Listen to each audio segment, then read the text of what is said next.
Oke, kita lanjutkan tentang ini ya, Matius 7 tadi ya. Jadi kalau di level 1 kita sudah tahu ada dua sintaktik konten ya, Matius 7 ayat 24 sampai 27 tadi. Lalu ada orang bijaksana ya, membangun rumah di atas batu, lalu terjadi badai, tapi rumah itu tetap berdiri. Ya kan? Satu, ada orang bodoh membangun rumah di atas pasir, lalu terjadi badai, tapi rumahnya runtuh atau hancur. Nah, itu narasi. Kemudian alegorikannya apa? Alegorisnya adalah orang bijaksana sama dengan tadi ya, orang bijaksana yang begini-begini itu sama dengan orang yang mendengar dan melakukan perkataan Yesus. Ya kan? Lalu satu lagi orang bodoh, alegorisnya apa? Sama dengan orang yang mendengar perkataanku tapi tidak melakukannya. Nah, itu alegorisnya. Oke, itu baru level 1. Level 2-nya adalah kita cari apa spiritual meaning-nya. Oh, ternyata tadi di situ membangun rumah berarti kita membangun pekerjaan kita, berkarya, membangun hidup kita. Oke, 1 Korintus 3 ayat yang ke-12 tadi. Lalu di atas batu dan di atas pasir. Berarti ini alegorisnya apa? Ini bicara tentang fondasi rumah. Benar kan? Dasar dari rumah. Berarti dasar dari bangunan hidup kita. Fondasi batu itu berarti apa? Kristus. Ya kan? Fondasi batu itu artinya Kristus. Kok bisa? Kita lihatlah 1 Korintus 3:11. Tidak ada dasar lain yang telah diletakkan oleh Allah, yaitu Yesus Kristus. Batu, fondasi batu itu sama dengan Kristus. Oke? Lalu kita lihat lagi material dari rumah itu. Nah, Paulus pakai figuratif alegoris. Bisa emas, bisa kayu, bisa jerami, bisa perak. Iya kan? Itu material dari bangunannya. Artinya apa? Kualitas dari pekerjaan kita. Oke? Materialnya. Rumah ya bisa dari batu, pasir dan sebagainya, tapi juga rumah juga bisa dibangun dari jerami kan? Rumah juga bisa dibangun dari kayu kan? Nah, gitu. Berarti itu kan bicara soal apa? Kualitas bangunan atau material dari bangunan itu. Kalau emas ya pasti bagus lah bangunan itu atau kayu ya kan. Tapi kalau jerami, nah itu seperti apa? Oke, 1 Korintus 3. Lalu kita lihat lagi pada akhirnya datang tadi apa? Badai, hujan, angin ya, hujan, angin, banjir. Itu menunjukkan apa? Krisis yang menimpa rumah itu. Ya kan? Nah, 1 Korintus 3 tadi menjelaskan apa? Itu adalah hari penghakiman, hari Tuhan dinyatakan. Jadi puncaknya krisis atau apa namanya ujian itu puncaknya adalah hari Tuhan itu. Berarti bisa terjadi di dunia ini dan sampai akhirnya Tuhan datang kembali. Berarti bangunan hidup kita nggak pernah sepi nih dari yang namanya krisis. Karena ada puncaknya, yaitu hari itu Tuhan. Nah, itu spiritual meaning-nya loh. Kalian tuh mesti tangkap, mesti ngerti kalau baca teks itu. Jadi kalau baca Matius 7, mesti dikaitkan dengan 1 Korintus 3.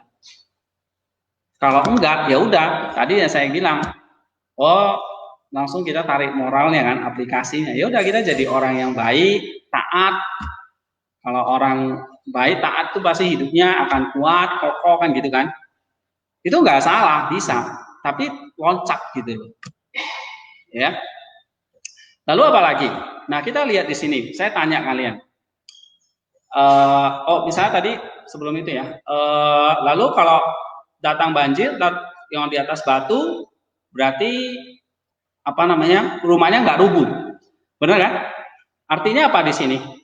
Kalau rumahnya nggak rubuh, berarti dia akan lolos di hari Tuhan itu. Ya kan? Kalau rumahnya rubuh, bangunannya hancur, berarti apa? Dia lolos gak di hari-hari Tuhan itu nanti? Enggak. Gitu. Ya kan? Nah, itu ceritanya, alegorisnya. Jadi kalian lihat ya, kalau kita mendirikan rumah di atas fondasi Kristus, pasti juga menghadapi badai. Nggak hanya pasir, batu juga. Nggak hanya batu, tapi pasir juga. Jadi krisis itu menimpa siapa saja. Bencana itu bisa menimpa siapa saja. Dia nggak peduli orang kaya, orang miskin, orang bodoh, orang bijaksana, semua orang, ya kan? Nah, jadi di dunia ini menurut Yesus cuma ada dua jenis orang bodoh dan orang bijaksana. Itu sama-sama kena krisis, kena bencana. Jadi kalau ada yang mengatakan orang Kristen itu nggak boleh kena bencana, nggak boleh miskin, nah ya itu nggak sesuai tuh Matius 7. Ya kan? Nah, kita lihat di sini, ya, kalau pada akhirnya dia bisa tetap berdiri rumahnya, walaupun ditempa badai, krisis, berarti secara spiritual meaningnya apa? Dia lolos di hari Tuhan. Berarti dia lolos terhadap ujian, yaitu api penyucian itu, hari Tuhan itu. Ya, nah gitu. Kalau rumahnya rubuh ya tidak lolos, berarti terbakar. Apa yang terbakar? Rumahnya, ya, pekerjaannya, bangunan hidupnya. Oke, nah misalnya kan kita tahu nih, ya, fondasi hidup manusia itu di sini orang bijaksana adalah batu, berarti fondasinya adalah Kristus. Apa artinya fondasi Kristus itu?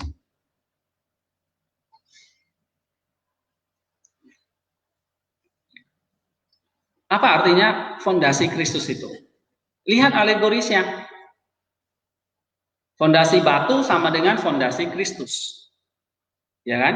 Apa artinya ini? Hah? Apa artinya? Fondasi Kristus artinya apa? Bukan. Apa? Fondasi Kristus artinya apa?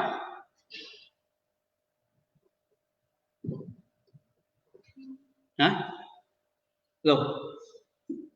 Tadi batu itu menunjukkan apa? Batu itu menunjukkan itu fondasi rumah kan? Pasir sama ya kan? Batu pasir itu fondasinya rumah. Terus kalau kita bisa katakan rumah itu apa? Bangunan hidup kita, pekerjaan kita, karya kan? Oke, berarti hidup kita, karya kita harus ada fondasinya. Oke? Nah, fondasinya ada dua macam, batu, pasir. Batu, baca 1 Korintus 3 ayat 11 apa? Kristus. Pasir, ya berarti bukan di luar Kristus. Kan gitu. Iya kan? Nah, kalau saya tanya misalnya, bangunan hidup kita adalah di atas batu, yaitu di atas Kristus. Berarti maksudnya apa di situ?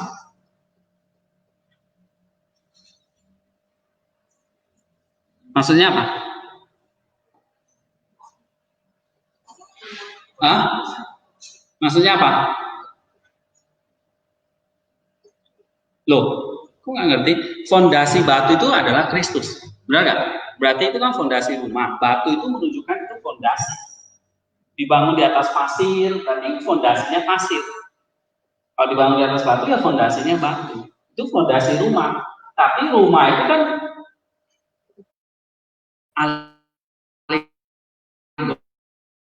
alegorisnya apa? 1 Korintus 3 mengatakan itu bangunan hidup kita kan, pekerjaan kita kan, karya kita kan, punya fondasi. Itu udah spiritual meaning. level 2. Oke? Nah, ini yang kalian harus pelajari, harus ngerti sampai di situ. Nah, kalau bangunan kita karya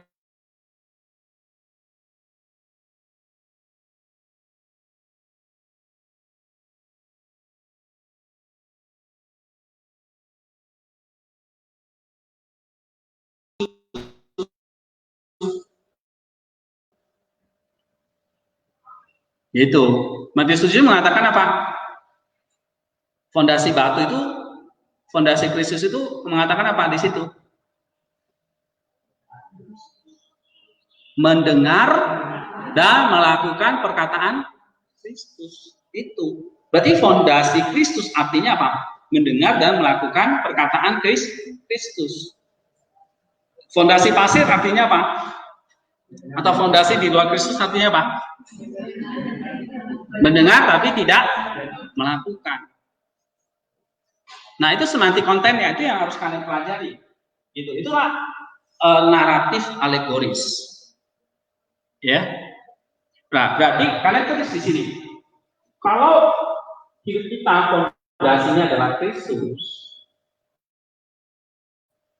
apa artinya? Berarti pertama, kita harus mengenal Dia.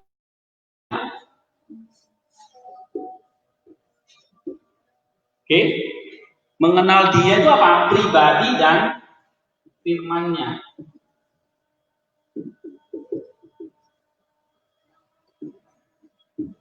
Nah, kita bisa kutip ayat mana itu? Di Yohanes. Ya.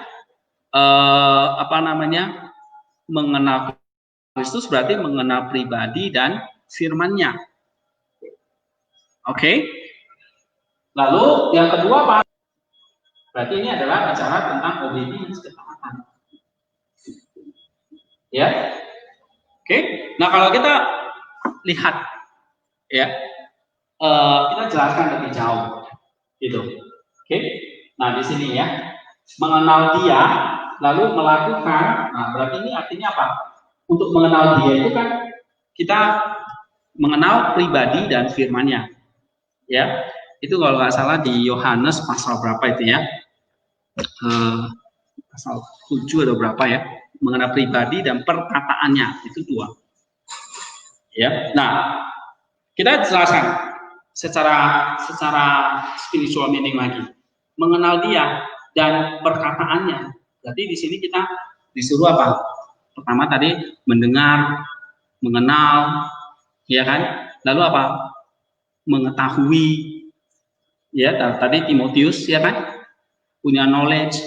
Lalu apa? Dari situ dari mengenal perkataan itu bagaimana itu melakukannya, berarti harus masuk ke dalam hati dulu.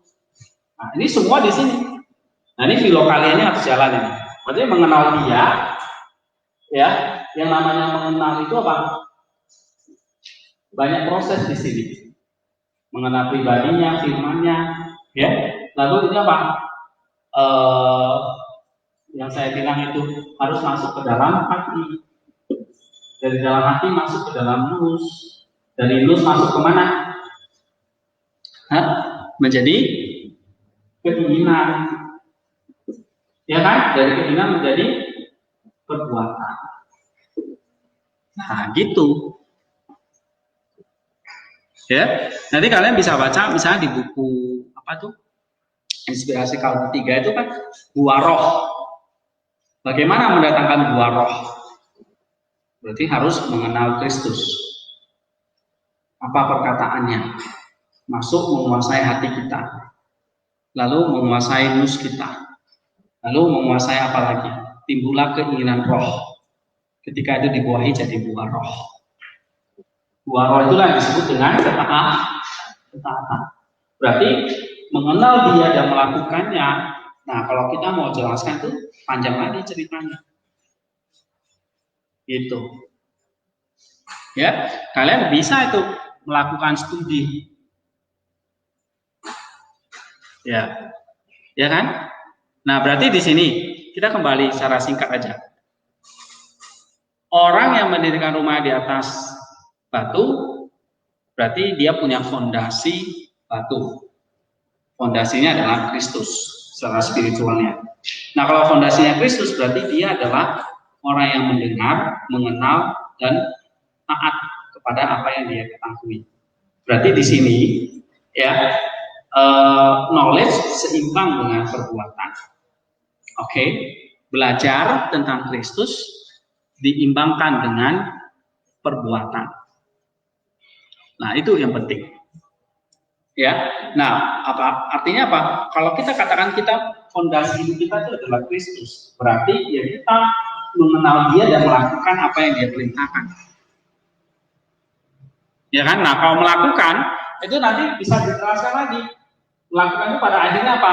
Menghasilkan yang namanya kasih, buah roh, menghasilkan yang namanya kekudusan pada akhirnya. Ya kan? Gitu. Menjadi semakin serupa dengan Kristus. Nah, itu dia. Itu artinya kamu punya fondasi batu. Ya kan? Nah, terus coba lagi. Pelajari lagi. Kalau kita sudah mendengar dan melakukan perkataan Kristus, bisa nggak tiba-tiba diterjang badai? Hah? Krisis dalam hidup kita? Bisa. Berarti artinya apa ini? Maksudnya apa ini?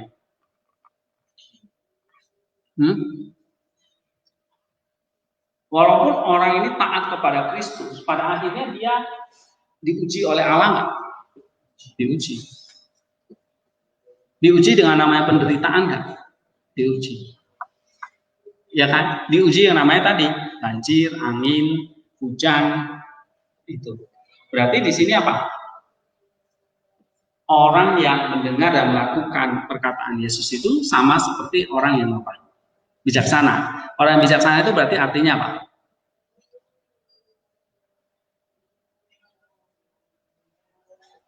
Orang yang bijaksana berarti artinya apa?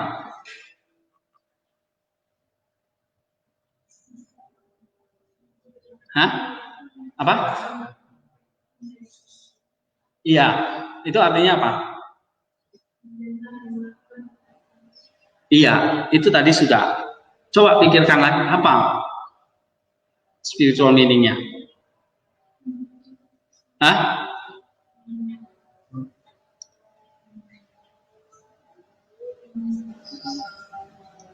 Apa? Dia adalah orang yang bisa bertahan. Oke, apalagi? Kaitkan tadi loh dengan krisis tadi.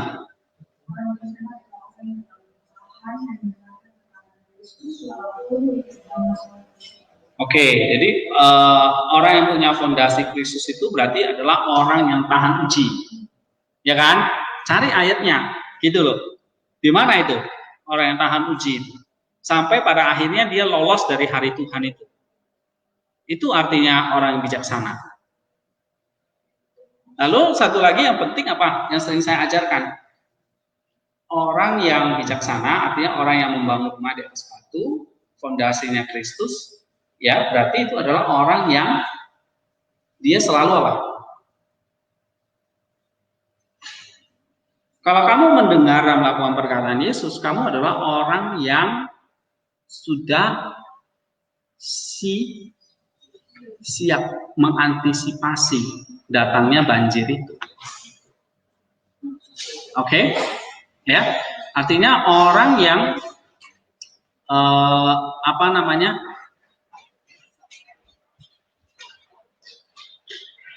Artinya orang yang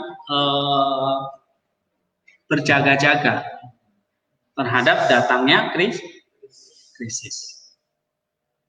Nah, itu dia. Ya, dia bisa berantisipasi terhadap datangnya krisis.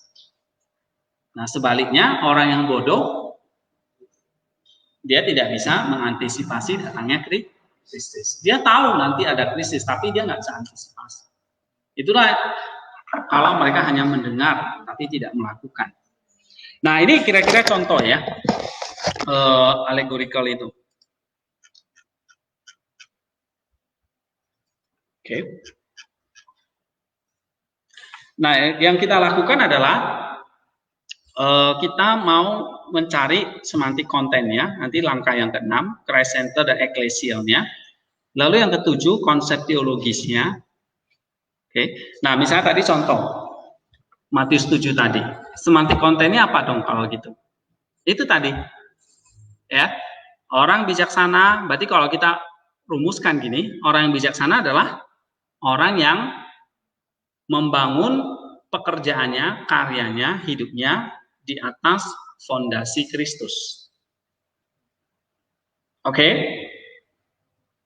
Nah, sehingga dia ya selalu mengantisipasi, menjaga, berjaga-jaga terhadap datangnya berbagai macam pencobaan, bahkan ujian pada akhirnya dari Tuhan, di hari Tuhan. Nah, itu kan semantik konten yang kalian perlu dapat. Itu level 2. Ya. Nah, lalu coba rumuskan apa doktrinnya dong? Apa ajaran Tuhan di balik itu? Konsep teologisnya apa? Nah, konsep teologisnya berarti di sini Tuhan Yesus gak hanya cerita suruh kita bangun rumah di atas batu, lalu jadi orang yang baik, tidak. Berarti di sini kita disuruh apa? Hah? Apa doktrinal yang kita peroleh? Berarti jadi orang bijaksana itu artinya apa? Pertama, bangun fondasi di atas Kristus. Fondasinya adalah fondasi batu, berarti fondasinya Kristus. Apa artinya fondasi Kristus? Kamu mengenal dia, bergaul dengan dia, kenal pribadinya, baca firman-Nya, ya. Gimana kamu bisa mengenal firman-Nya? Doa, dengan kamu ibadah dan sebagainya, itu dijelasin. Ya kan? Lalu melakukannya, bagaimana kita bisa melakukannya? Nah, berarti ini butuh apa? Sinergi dan sebagainya. Nah, itu kalian bisa masukkan di situ. Ya, itu semuanya adalah doktrinnya. Ya. Nah, nanti waktu kalian tulis semantik kontennya itu perlu rumuskan konsep teologisnya. Ini berarti memang bentuknya apa ya? Sifatnya kayak konsepnya. Berarti ada ide utama, ide-ide pendukung di situ.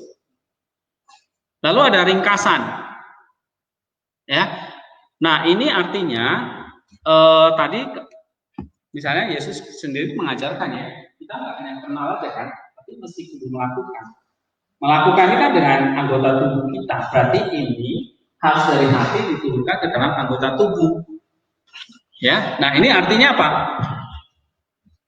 Mengenal dia berarti harus masuk ke dalam hati kita, kardia. Supaya apa? Reproof, correction, dan instruction. Nah itu. Ya, ini adalah refleksi atau penghayatan doktrin yang diturunkan ke dalam hati untuk menyatakan kesalahan, memperbaiki kelakuan, dan mendidik orang dalam kebenaran. Ya, itu adalah level yang disebut sebagai personal, kalau menurut Aristosfer ya. Baru yang ketiga, nah lapisan moral atau psychic-nya atau good works-nya. Ya, atau seringkali kita sebut ini istilahnya aplikasi. Apa ketaatan dikerjakan dengan segenap kekuatan kita untuk melakukan perbuatan-perbuatan baik. Jadi kalau misalnya dari cerita tadi Matius 7. Ya. Oke, tadi poin 8 ya.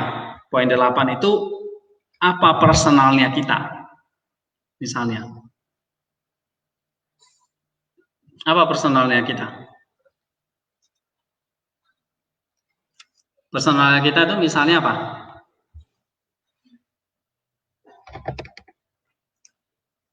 Hah? Oh iya, selama ini misalnya ya, saya cuma sering dengar tapi nggak melakukan. Itu reproof kan? Benar nggak? Ya toh? Lalu koreksinya apa?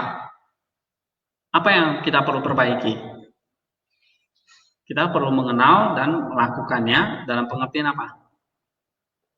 Hah? Apa yang kita perlu perbaiki? Tuliskan di situ. Ya, berarti kita nggak hanya cukup belajar aja nih. Apa yang kita tahu harus turunkan ke dalam hati, terus mengoreksi kita. Lalu mengoreksi hidup kita, kan gitu.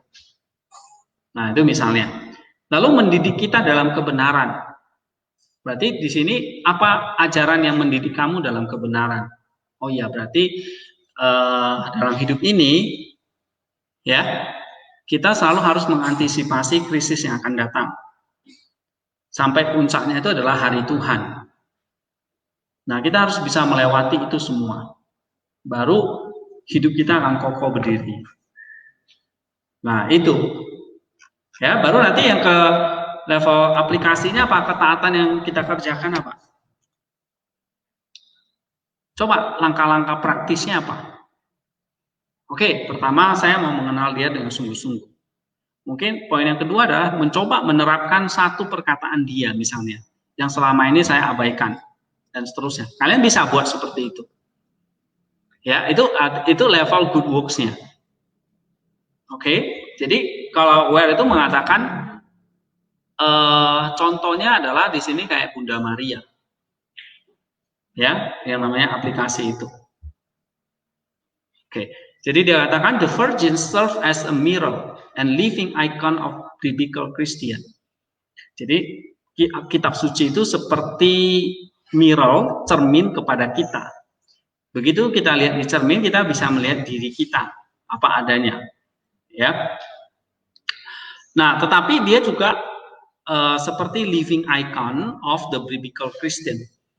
Ya, mendengar firman Allah kita harus seperti dia, maksudnya seperti Virgin tadi, Bunda Maria tadi, pondering, ya, berarti mengunyah, mengenal tadi, keeping all these things in our heart, masukkan ke dalam hati, lalu kerjakan apa yang dia perintahkan.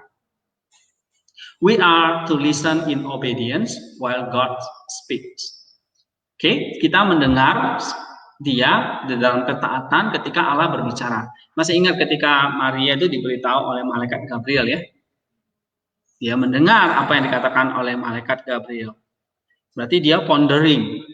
Dia mengetahui apa perintahnya. Tapi dia meresponnya gimana? Dengan ketaatan. Nah, itulah level aplikasi itu. Ya, obedience. Nah, Pentew itu mengatakan the Bible was always regarded as a book of instruction. Jadi ada instruction, ada didaktik, ada ajaran di situ yang relevan dengan kita. Tetapi ini bukan hanya ajaran dari ancient literatur, ya, tetapi ini juga kita perlu mengambil attitude, follow, mengikuti, meneladani apa yang Tuhan sudah berikan. Ya, good example-nya banyak di dalamnya. Misalnya Maria, Paulus. Oke, jadi bukan hanya untuk mereka ya, teladan itu ya, tapi untuk kita sendiri. Nah, Florowski, we hear in scripture the voice of man answering God in words of prayer and thanksgiving of praise, ya, dan sebagainya. Nah, itu adalah level yang ketiga. Jadi level ketiga itu apa? Level ketiga itu ini ya, level 1 itu otak, turun ke hati. Ini level 2, ini level 1. Oke, level 3 turun ke dalam anggota tubuh. Oke. Nah, baru terakhir level 4 kamu apa? Lolos nih dari ujian hari Tuhan itu. Ya, ini hati, ini berarti roh. Ini tubuh lah, otakmu ya. Kamu belajar, ini berarti kognitifnya. Oke.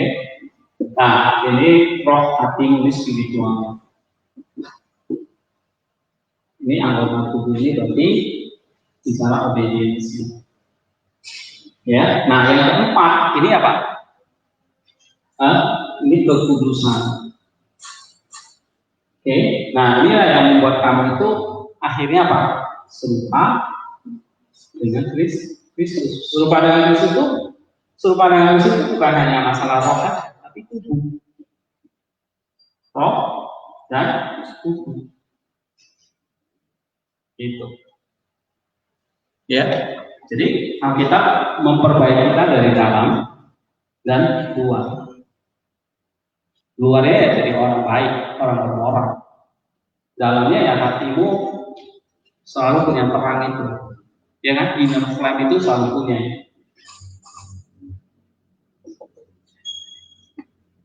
Oke. Oke. Jadi dalam hati selalu punya terang ilahi. Tapi kalau matamu terang, Tuhan mengatakan apa? Tubuhmu terang, berarti itu level 3. Nah, pada akhirnya kamu akan jadi cahaya seperti matahari itu. Berarti ini level 4. Jadi kalau orang jadi serupa dengan Kristus itu tubuhnya tubuh yang cahaya, matanya adalah mata yang terang. Pada akhirnya sampai di sini. Ya. Jadi kamu reading the Bible itu akan menguduskan kamu seluruhnya.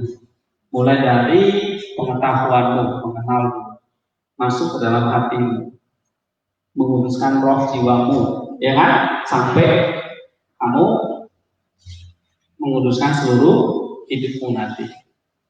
Jadi ada tahapannya gitu ya. Paham ya di sini? Nah, ada sarkik, noetik, psikik dan sebagainya contohnya. Oke. Ini nanti saya kasih artikelnya. Sekarang kita lihat contoh teks ya. Kidung Agung 1 ayat yang ke-8. Nah, semester lalu saya sudah jelaskan 1 sampai 5 nggak salah ya. 6 dan 7 itu adalah tugas kalian. Nah, sekarang kita masuk ke 8.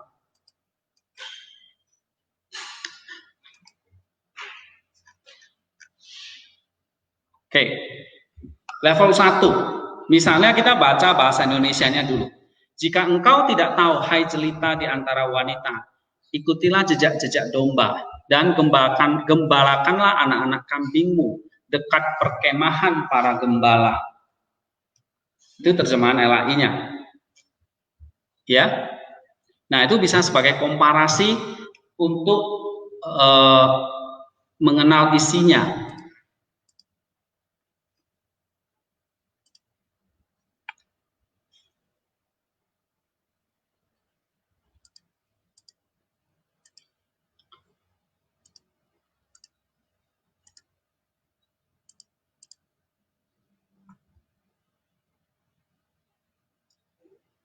Oke, nah ini saya sudah share ke mereka juga. Nah, kita bisa lihat contoh di situ. Apa subjeknya di situ? Jika engkau tidak tahu, hai jelita di antara wanita, ikutilah jejak-jejak domba. Berarti nanti kita akan lihat di sini ya. Jelita, wanita, jejak-jejak domba, gembalakanlah anak-anak kambing, perkemahan para gembala. Ini adalah apa namanya? Ini adalah allegorical. Kata-kata yang tidak hanya, ini bukan artinya domba saja atau kambing saja atau ini wanita jelita gitu. Ya, tetapi ini adalah typological terhadap sesuatu atau allegorical sesuatu.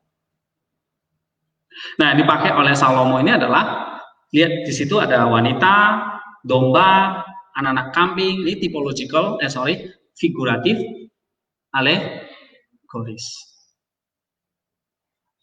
Ada berapa macam alegoris?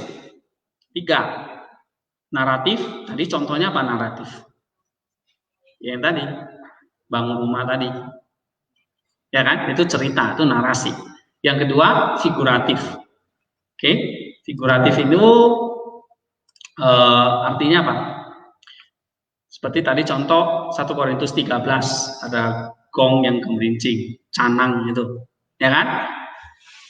Tadi contoh lain di Alkitab banyak. Ya kan? Misalnya tadi Tuhan Yesus katakan mata. Mata itu alegoris. Alegoris itu bicara soal apa kalau mata tadi? Kalau matamu terang, teranglah tubuhmu. Mata di situ bicara apa? Figuratif, alegoris. Apa di sini? Level 2. Ini bicara soal hati. Jadi kita baca Bible ini ya. Oke. Kita baca Bible masuk lewat senses ini. Ini kalian harus tahu ya, ini senses ini. Oke. Kamu rasakan, kamu pahami, kamu ini namanya tubuh lah. Kita bisa apa? Kita bisa rasakan, kita bisa pegang, kita bisa anatomi, oret-oret. Ya, ini anatomi. Ya, kamu punya tubuh, bisa saya belah-belah kan? Ya, saya bedah gitu. Yang mana tangan, isi perutmu apa, ususmu, ya kan? Oke, sensis. Tetapi ada mata. Nah, ini kan bisa spiritual, berarti bicara nus di sini. Oke, lalu masuk kemana? Obedience, anggota. Coba, ini satu ini bicara soal apa ya? Ini saya pakai istilah apa? Alegoris. Matamu terang, teranglah tubuhmu. Itu bicara apa? Alegoris, figuratif, alegoris. Lalu yang ketiga apa? Typological alegori. Nah, ini sasaran akhirnya. Apa Christ centernya? Jadi kalau tadi Matius 7, apa typologicalnya? Tadi saya katakan. Apa typologicalnya? Jelas bahwa Kristus itu adalah orang yang bijaksana. Sebab apa? Dia mendengar perkataan Bapaknya, dia melakukan ketaatan Bapaknya. Ini artikelnya tidak ada, nanti kalian bisa pelajari ya. Jadi kalau typological allegory itu apa? Apa yang Yesus ajarkan itu menunjukkan kepada dirinya. Dialah orang yang bijaksana itu, yang mendengar perkataan Bapaknya dan dia melakukan perkataan Bapaknya. Kita bisa baca banyak ayatnya di dalam Yohanes, iya kan? Berarti ketika dia melakukan itu, dia bisa jadi model. Berarti dia bisa menjadi dasar buat kita, fondasi buat kita. Gitu loh. Nah, itu artinya typological allegories. Oke? Jadi tadi kalau Yesus mengajarkan membangun rumah di atas pasir, di atas batu, itu bukan sekedar cerita, tapi di balik itu apa? Kamu harus jadi seperti dia pada akhirnya. Oke? Jadi di sini ini apa namanya? Typological allegories. Jadi pada akhirnya ya, kamu harus menjadi sama kayak dia, sama kayak Kristusnya. Nah, ya, jadi kalau cerita orang bangun, berarti kamu harus sama seperti Kristus dalam hal apa? Kamu harus punya ketaatan sempurna. Oke? Paham ya? Jadi kalau kamu namanya mau mencapai kekudusan serupa dengan Kristus, berarti kamu harus sama seperti dia. Obedience, listening and obedience. Nah, why listening and obedience. Itu yang dilakukan oleh Kristus. Itulah hikmat itu, orang yang bijaksana itu. Maka dia dikatakan itu adalah hikmat Allah. Ya. Yang listening dan obey. Nah, itu level 4. Ini ada paling tinggi. Gitu, ya.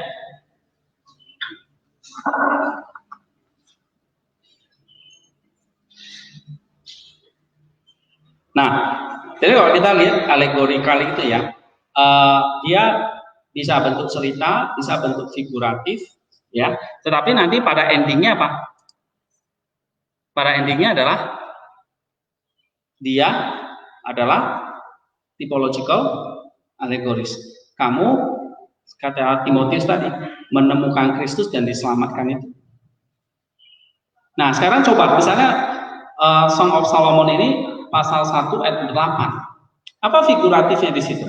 Wanita, jejak-jejak domba, anak-anak kambing, terus ada gembala. perkemahan para gembala. Itu figuratifnya kan? Oke, nah sekarang figuratifnya itu diuraikan. Figuratifnya itu diuraikan. Itu level berapa? 2. Ini figuratifnya. Tujuannya apa? Sampai nanti kamu dapat typological ya. Sih? Ya? Gitu. Sampai ya akhirnya level keempat kamu ngerti. Oh, ternyata ini toh. Saya harus jadi orang seperti ini. Nah, itu level 4. Jadi di sini Alkitab nggak hanya mengajarkan kita orang baik aja, orang bermoral. Ya. Tapi jadi serupa dengan Kristusnya itu.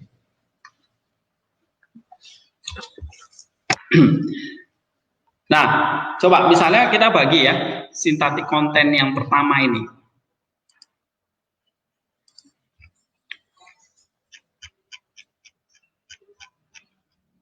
Ada berapa sintaktik konten di situ? Sintaktik form atau sintaktik kontennya? Ada berapa di situ? 1.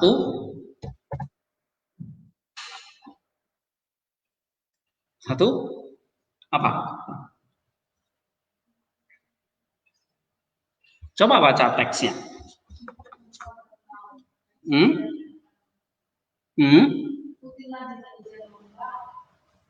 Gembalakanlah anak-anak kamu ini dekat berkemahan pada gembala. Berarti kalau bicara sintaktik konten itu ada berapa klausa di situ? Iya kan? Ada berapa klausa? Klausa itu berarti apa? Subjek dan predikatnya utuh. Satu tubuh. Kadang-kadang dalam teks itu ya dia bisa punya beberapa subjek atau predikat. Gitu. Nah, kita dapatkan dulu. Ya. Jika engkau tidak tahu. Nah, Yunaninya apa di sini? Ean me gnos. Ya. Seoten. Oke. Nah, jika n. Oke. Gnoses atau gnos. Ya, kamu me tidak tahu. Ya, gnos artinya kamu tidak tahu. Me gnos, kamu tidak tahu. He kale en gunaizin. Oh, fairest woman among women. Hai jelita di antara wanita. Oke. Lalu kamu tidak tahu. You. Berarti itu subjeknya. Tidak tahu, predikat. Apa isi predikatnya? Lihat di sini. Oh, first among women. Kalin en gunaisin. Nih, pertama. Ini 1. Ya kan? Hai kamu yang jelita di antara para wanita. Artinya hai kamu yang paling cantik di antara para wanita. Jadi di antara semua wanita dia katakan, hai jelita, kamu yang paling cantik.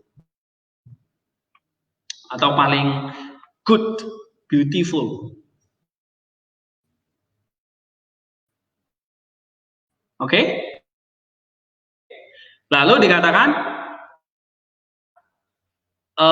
exalte su and trenice. Ya, trenice. Nah, di sini apa? Kalau LAI terjemahkan apa? Ikutilah jejak-jejak domba. Nah, berarti di sini apa? Kalau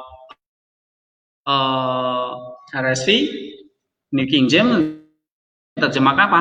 Follow in the tracks of the flock, atau follow in the footsteps of the flock. jejak domba. Ya, ini di sini poime, ya kan? Artinya apa? Di sini poimane shepherd, gembalakanlah, ya kan? Virus domba-domba muda, kambing-kambing muda atau anak-anak kambing, ya kan? Epi, skenomasin, dekat, oke, atau di samping tenda dari para gembala. Poimeno artinya shepherds, ya, para gembala. Nah, berarti secara sintaktik konten subjeknya engkau, you. Predikatnya tidak tahu. Tidak tahu apa? Nah, jelasin di sini.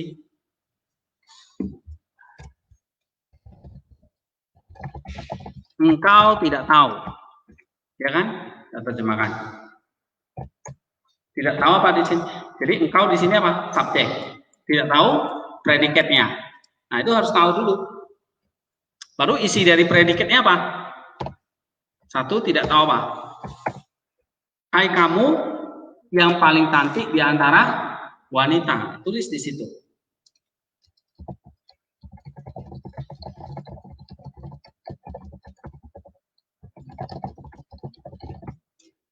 Di antara wanita-wanita atau perempuan lah, ya. Di antara perempuan.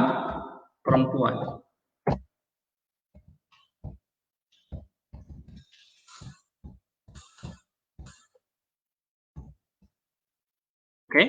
Lalu yang kedua apa? Follow. Nah, itu dia. Exaltesu and ternais. Ton poi neon. Ya, harus belajar ini ya, menerjemahkannya itu. Oke. Ikutilah jejak-jejak dari domba.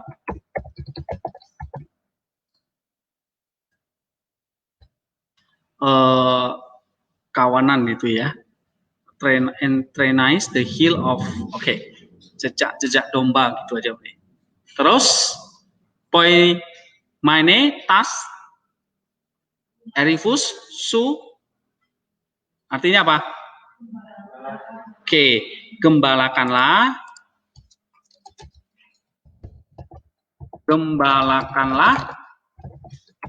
apa di situ? Anak-anak kambing ya. Anak-anak kambing. Halo? Iya.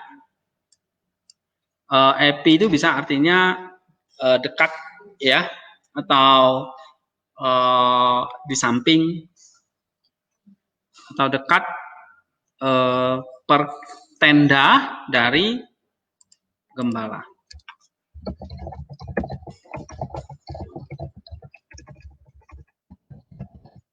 Oke, nih.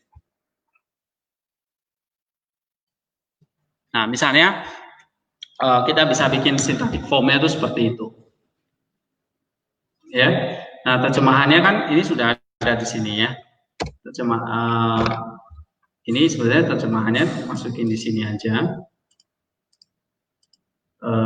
Kalau Yunaninya ya buat seperti ini deh, ya.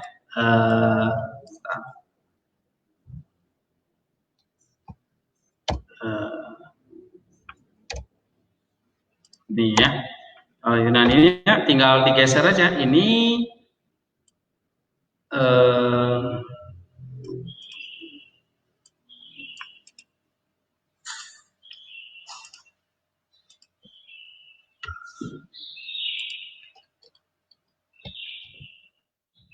Bentar, saya ganti layarnya ini dulu ya.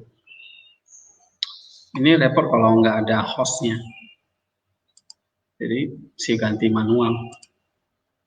Harus ganti sendiri.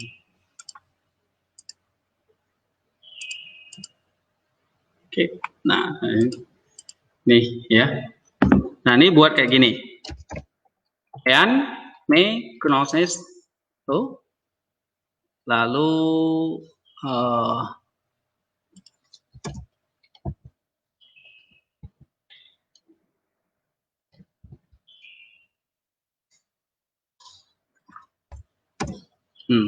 buat kayak gini masih bisa nggak? Hah?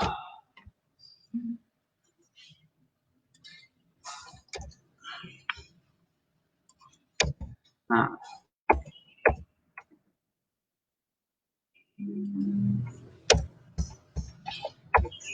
Jadi level 1 memang technical ya.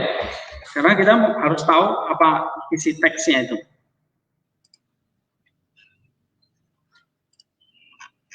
Yang ini ya. Jadi kita lihat anatominya tuh kayak gini. Ini yang intinya. Oke. Itu intinya. Ini intinya. Ini ibaratnya ini kepala dan tubuhnya. Ya. Lalu tubuhnya ini dibagi-bagi lagi, ada tangan, ada kaki, ada apa lagi ya, badannya gitu. Nah, kita bagi seperti ini. Poin pertama, Hekale ini sampai di sini. Iya, Hekale N ini. Oke? Nah, ini satu kayak gini. Satu. Terus baru XLT ini ya kan, ikutilah jejak-jejak domba. Ini gak usah semua dah, ayat 8 aja deh hari ini ya, terlalu banyak. Ada yang udah tidur itu di belakang. Oke.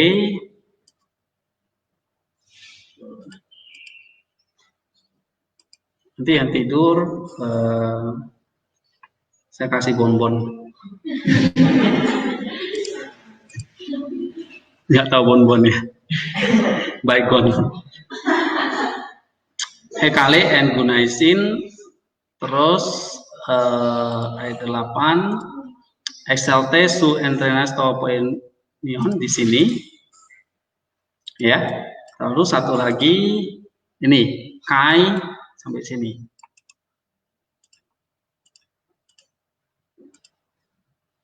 Oh, ini aja di copy.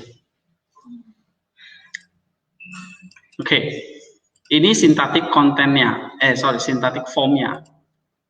Nah, dari sini kita mesti tentukan apa? Sekarang terjemahannya, ya kan?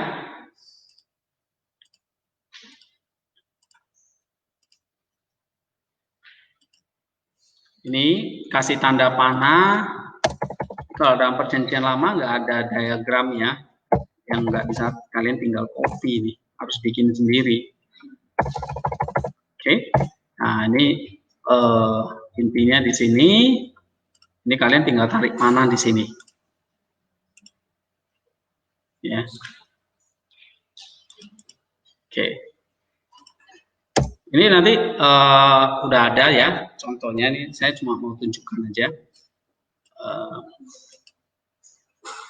Nah, di sini ini batak ini tubuhnya tuh kayak gini.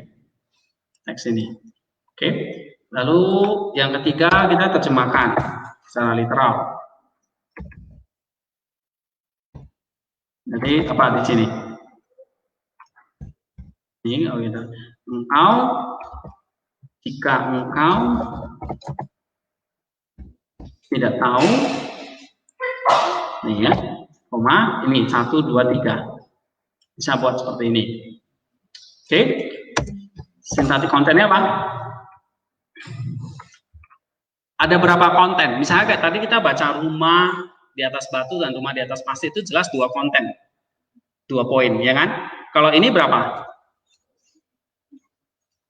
Hah? Berapa yang kita bisa bikin? Sintetik kontennya.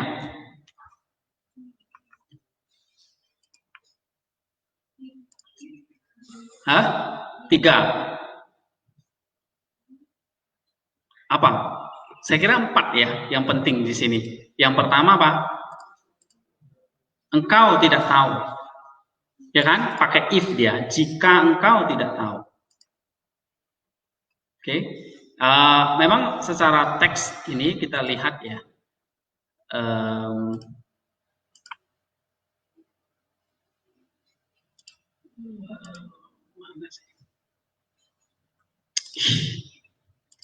Greek-nya mana nih?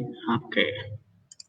Kita lihat teksnya ini 8 itu memang sambung ke 9, 10 ya. Satu perikop ini. Tapi kita ambil 8 dulu hari ini ya. Yang ini 8, 9 dan 10. Oke. Nah, minggu depan kita akan sambung yang 9 dan 10.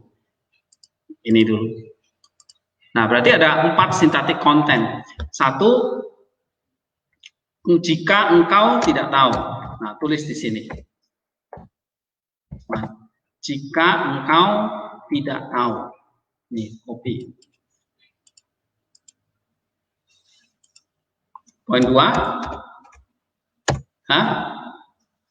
Mungkin kalau kita bagi 2, bisa juga. Isi dari yang tidak tahu. Apa yang tidak tahu? Tidak tahu apa? 1, hai kamu yang paling cantik di antara perempuan-perempuan. Nih. Ya. Yang kedua, ikutilah jejak-jejak dari domba. Ini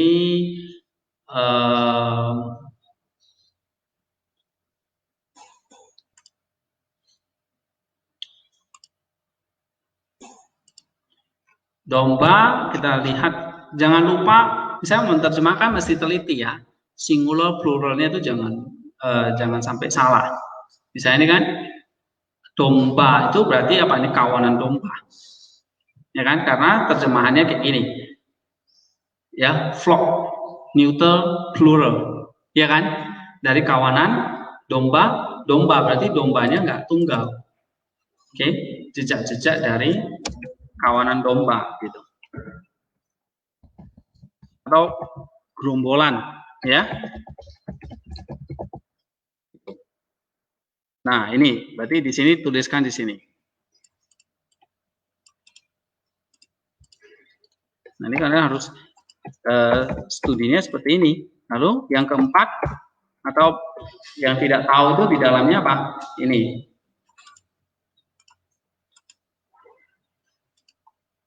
Ya. Gembalakanlah anak-anak kambing dekat para gembala. Oke. Nah, lalu konteks historisnya di sini apa?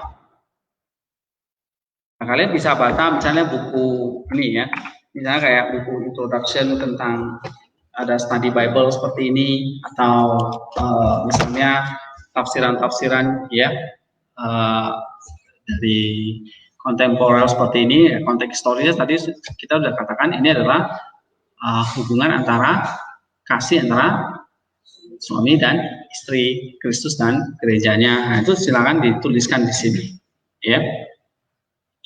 Nah, baru sekarang kita akan masuk ke poin yang ke ini. Poin yang ke-6. Semantik kontennya. Dari ayat 8. Ya, di situ. Kata kamu tidak tahu akan dirimu sendiri. Sorry, ini Yosef ya. Ini terjemahannya diperbaiki dulu.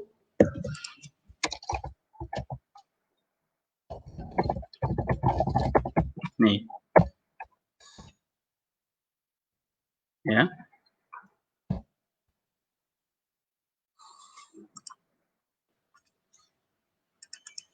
Nah,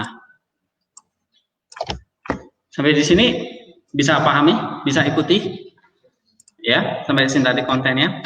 Nah, sekarang kita lihat yang ini isinya.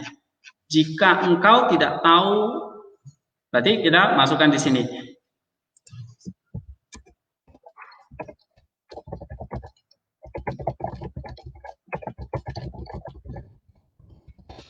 Nah, ini bicara tentang apa? Gitu. Ya. Lalu kopikan aja yang 4-4-nya di sini. Dari synthetic content itu dikopikan ke sini. Jadi gunanya membuat synthetic content itu tadi kan menganatomi. Ya, jadi tahu yang mana kaki, yang mana tangan, yang mana mata, yang mana mulut. Jadi kalau mulutnya yang sakit, jangan kakinya yang dilihat. Misalnya gitu. Ya kan? Kalau perutnya yang sakit, jangan kakinya yang diobati, kan gitu. Nah, itu gunanya synthetic content. Jadi kamu tahu menyentuh apa, Cangnya? Menyentuh kaki kah?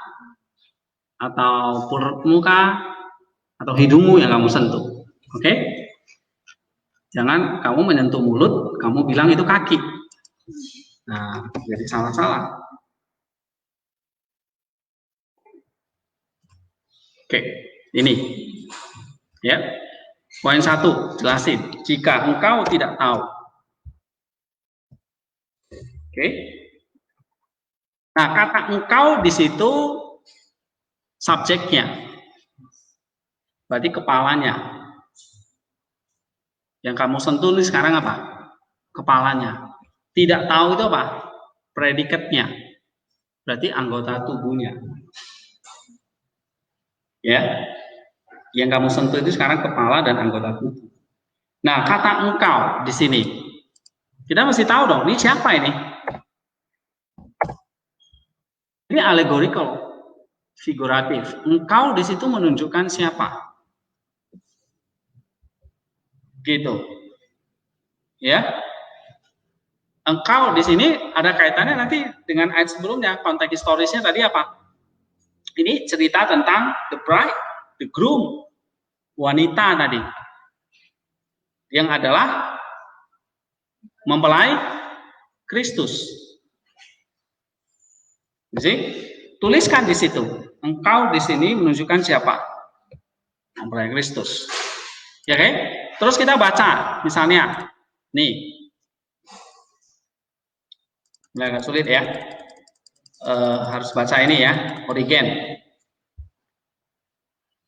Oke? Nah, tidak tahu, maksudnya apa nih? Ada dua kemungkinan, dia tidak tahu apa. Dirinya sendiri dan apa yang mau dia capai. Tulis di situ. Tahu dari mana, Pak? Kita align dengan eklesia. Misalnya dengan Origen. Nih, contoh. Yuk dapat kopiannya kayak gini, langsung taruh di bawah sini dulu.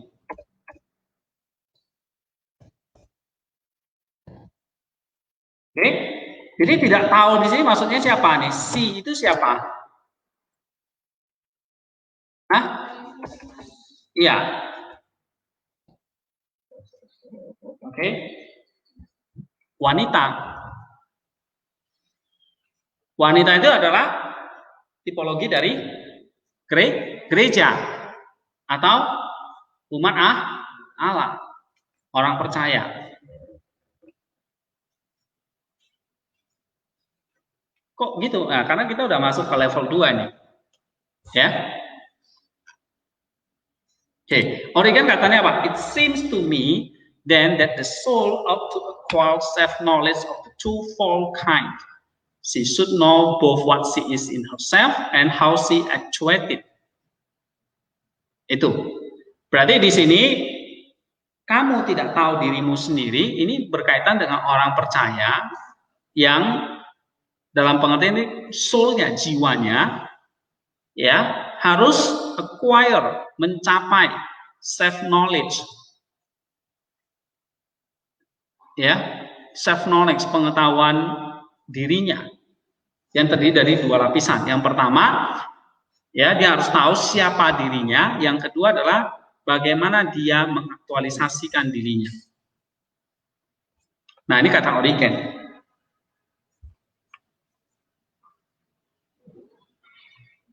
Oke, nah kita misalnya si ini harus tahu bahwa dia adalah, nanti dijelaskan ya, kamu adalah yang paling cantik dari antara para perempuan. Berarti ini menjelaskan identitas she tadi, dia, perempuan itu maksudnya. Nah, siapa dia? She is of a good disposition. She is apa di sini dikatakan upright in intention. She is in fact of an upright intention, whether in thought as in action. She has the same zeal for all virtue, not only necessary things, and those that are easy. Furthermore, whether she is making progress and gaining in understanding of things and growing in virtue, whether perhaps she is standing still and resting on what she has been able to achieve thus far, and whether what she does serve only for her own improvement, whether she can benefit others also, give them an acting profit either by the word of teaching, by example of her actions. Ya, nah ini artinya apa? Kan dulu udah diajarin ya, baca seperti ini mesti punya comprehension kan.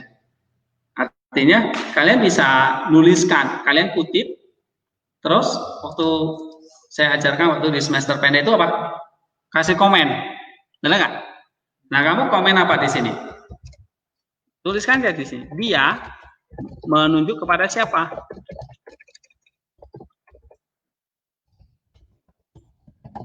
Perempuan. Ya, lihat. Misalnya di situ. Ayat berapa di situ? Mulai. I am black and beautiful. Oh, daughter of Jerusalem. Ayat 5. Ya kan? Hitam tapi cantik. Misalnya gitu. Kidung Agung 1 ayat 5. Nah, tulis di situ, ya kan? Lalu di sini, tapi dalam kondisi tidak tahu. Origen menjelaskan, nah tulis gini. Dua hal yang tidak tahu. Dua hal yang dia perlu tahu. Ya, satu, apa? Dua, apa? Oke, siapa dirinya dan bagaimana mengaktualisasikan dirinya. Nah, kutip di sini. Ya. Nah, lalu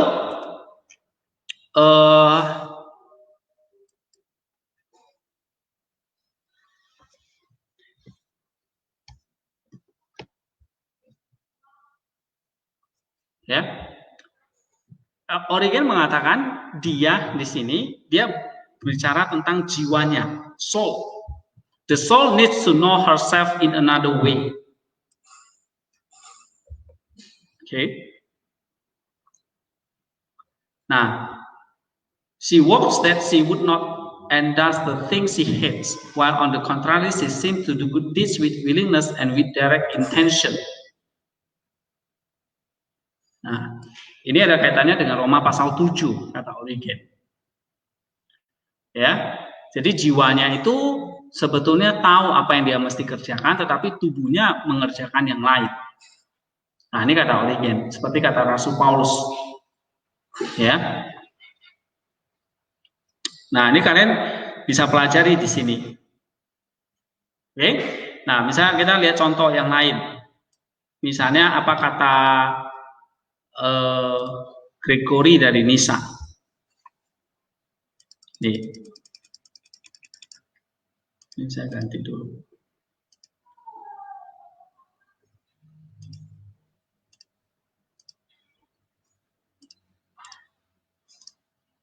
Nih ya.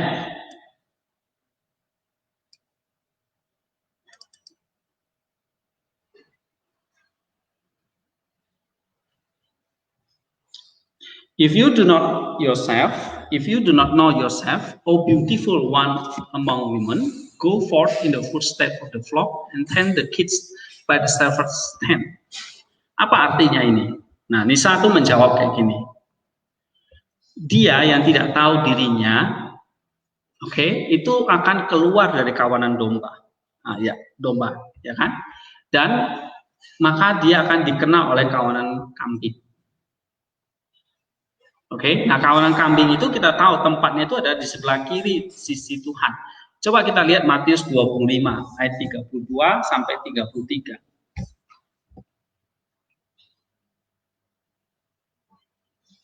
Jadi kalau kita nggak tahu siapa diri kita yang adalah orang yang paling cantik itu, kata Nisa, kita itu malah jadi kawanan kambing. Nah, kawanan kambing itu apa? Ditempatkan di sebelah kiri sang gembala.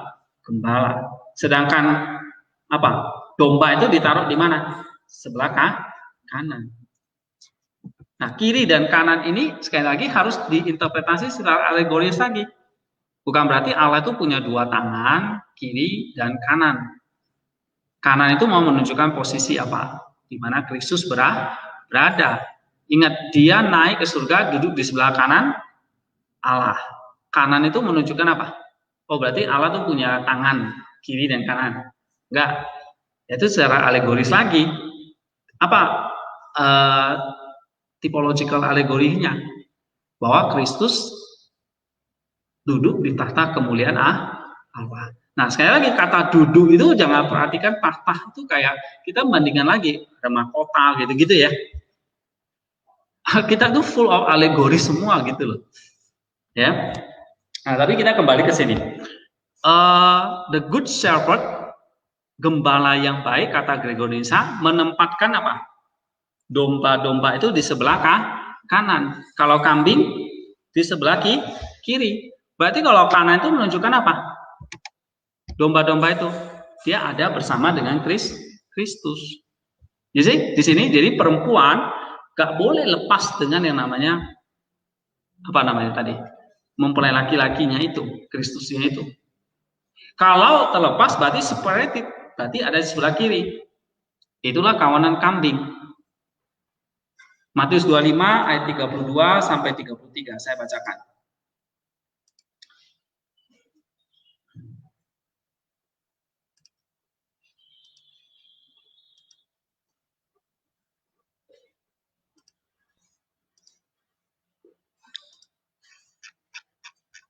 Di situ, lalu semua bangsa akan dikumpulkan di hadapannya, dan ia akan memisahkan mereka seorang daripada seorang, sama seperti gembala memisahkan domba dari kambing.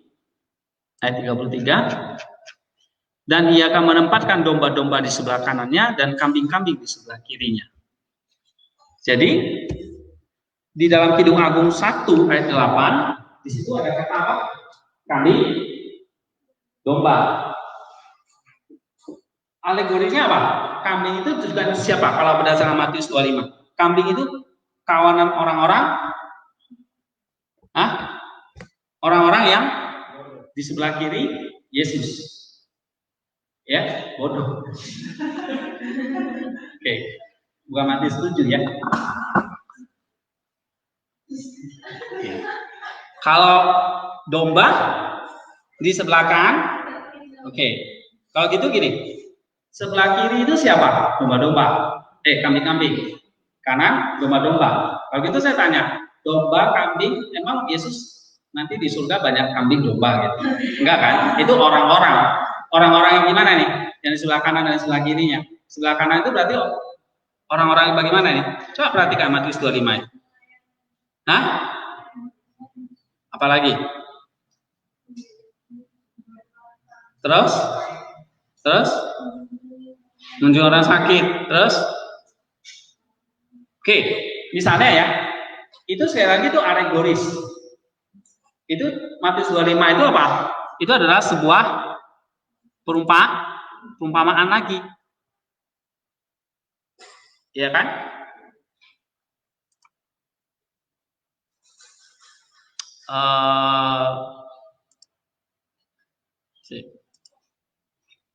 Tadi Matius 25 ayat 32. Lihatlah semua bangsa, dikatakan. Berarti bangsa itu dibedakan atas dua, bangsa kambing dan bangsa domba, maksudnya orang-orang. Ya, kalau di hadapan Allah nanti ada nggak bangsa Indonesia, bangsa Amerika? Nggak ada. Yang dia lihat ini, dia cuma lihat ini kambing mana, yang mana bangsa kambing, yang mana bangsa domba. Dia nggak tahu tuh yang Amerika yang mana Indonesia. Bukan nggak tahu ya, dia nggak peduli lah itu bangsa apa. Yang penting dia cuma di hadapan dia cuma punya dua bangsa. Kambing atau domba. Domba sebelah kanan, kambing sebelah kiri. Gitu. Nah, domba-domba di situ ini dalam Kidung Agung itu apa? The fairest among women. Siapa domba-domba itu? Adalah semua bangsa yang pada akhirnya apa? Akhirnya dipisahkan dari kambing. Jadi mereka kenapa kok dipisahkan dari kambing? Gitu. Ya, kok dipisahkan dari kambing? Hah? Oke. Nah, lihat di situ, fairest among women, betul. Ya. Jadi di hadapan Allah, ya, bangsa domba ini adalah apa? The fairest among women. Waktu di dunia bergabung among women. Tapi nanti pada akhirnya apa? Dipisahkan. Ya. Nah, sekarang kita cirikan dulu. Bangsa domba. Tadi ada yang sudah menjawab.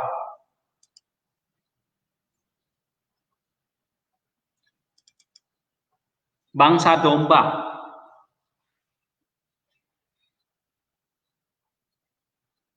Berarti tadi apa? Orang yang coba lihat. Apa ciri-cirinya?